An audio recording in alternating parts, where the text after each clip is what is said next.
বর্তমান বিশ্বে যখনই যুদ্ধ বা সংঘাতের খবর শুনি, আমাদের মাথায় একটি প্রশ্ন বারবার আসে: যুদ্ধ কি আইন মেনে হয়? বেসামরিক মানুষের মৃত্যু, হাসপাতাল বা স্কুলে হামলা, এগুলো কি অপরাধ নয়? আজকের এই ভিডিওতে আমরা জানব আন্তর্জাতিক যুদ্ধ আইন কি, কেন এটি তৈরি হয়েছিল এবং কেন শক্তিশালী দেশগুলোর ক্ষেত্রে এই আইন প্রায়ই অকার্যকর মনে হয়। আন্তর্জাতিক যুদ্ধ আইন বা আইএইচএল কি এবং কেন? আন্তর্জাতিক যুদ্ধ আইন, যা আন্তর্জাতিক মানবিক আইন নামেও পরিচিত, এটি এমন কিছু নিয়মের সমষ্টি যা সশস্ত্র সংঘাতের সময় মানবিকতা বজায় রাখতে কাজ করে। যুদ্ধের নিষ্ঠুরতা নিয়ন্ত্রণ করতে এবং অমানবিকতা কমাতে এটি প্রতিষ্ঠিত হয়েছে। যুদ্ধ পুরোপুরি বন্ধ করা হয়তো সম্ভব নয়, কিন্তু যুদ্ধের ভয়াবহতা সীমিত করা এর লক্ষ্য। এটি কেন গুরুত্বপূর্ণ? এটি বেসামরিক মানুষ, আহত সৈন্য, যুদ্ধবন্দী এবং চিকিৎসা কর্মীদের সুরক্ষা নিশ্চিত করে। এটি যুদ্ধের ময়দানে কিছুটা নৈতিকতার সীমা নির্ধারণ করে দেয়, যেন সংঘাতের সময়েও মানবতা পুরোপুরি হারিয়ে না যায়। এই আইনের ইতিহাস কিন্তু নতুন নয়।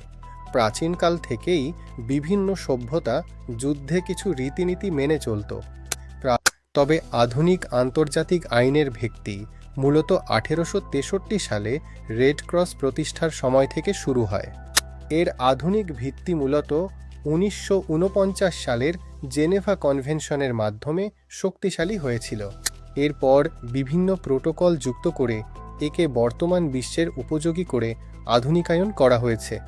এখন প্রশ্ন হলো, কেন শক্তিশালী দেশগুলো আইন ভঙ্গ করেও পার পেয়ে যায়? প্রথমত, জাতিসংঘ নিরাপত্তা পরিষদের ভেটো ক্ষমতা। স্থায়ী 5টি দেশ অধিকাংশ সময় নিজেদের স্বার্থে আইন প্রয়োগের পথ আটকে দেয়। দ্বিতীয়ত, শক্তিশালী সামরিক ও অর্থনৈতিক প্রভাব।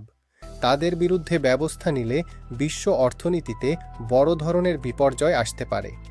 তৃতীয়ত, আন্তর্জাতিক অপরাধ আদালতের সীমাবদ্ধতা। সব দেশ এই আদালতের সদস্য নয়। সবশেষে, আন্তর্জাতিক পর্যায়ে পুলিশ বা র্যাবের মতো কোনো শক্তিশালী প্রয়োগকারী বাহিনী নেই, যারা শক্তিশালী দেশের প্রধানদের সরাসরি গ্রেপ্তার করতে পারে। বর্তমান প্রেক্ষাপটে ইসরায়েল ও গাজার সংঘাত বিশ্বজুড়ে তীব্র সমালোচনার ঝড় তুলেছে। বেসামরিক এলাকাকে লক্ষ্য করে হামলা বা নির্বিচারে হত্যা আন্তর্জাতিক আইনে একটি গুরুতর অপরাধ। তবে রাজনৈতিক হস্তক্ষেপের কারণে এই সংঘাতের বিচার নিশ্চিত করা অত্যন্ত চ্যালেঞ্জিং। সম্প্রতি ইরানের স্কুলে বিমান হামলার ঘটনাটিও মানবিক আইনের চরম লঙ্ঘন হিসেবে বিবেচিত হচ্ছে। বেসামরিক স্থাপনা যেমন স্কুল বা হাসপাতাল লক্ষ্য করা জেনেভা কনভেনশন অনুযায়ী নিষিদ্ধ।